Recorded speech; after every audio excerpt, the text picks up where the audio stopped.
ابن عباس فرماتے ہیں کہ قیامت میں دنیا ایسی حالت میں لائی جائے گی کہ بہت بوڑھی عورت، بدصورت، ٹیڑھی آنکھیں، دانت آگے کو نکلے ہوئے لوگوں کے سامنے لا کر کھڑی کی جائے گی اور ان سے پوچھا جائے گا کہ اس کو پہچانتے ہو؟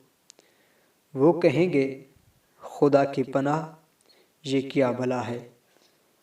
ان سے کہا جائے گا یہ وہی دنیا ہے جس کی بدولت ایک نے دوسرے کو قتل کیا، آپس میں قطع رحمی کی، اس کی وجہ سے تم آپس میں ایک دوسرے سے حسد رکھتے تھے، بغض رکھتے تھے اور اس کے دھوکہ میں پڑے رہے۔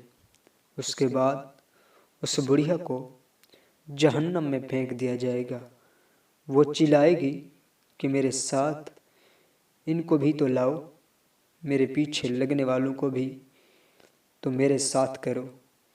حق تعالی شانہ کا ارشاد ہوگا کہ اس کے پیچھے چلنے والوں کو بھی اس کے ساتھ کرو۔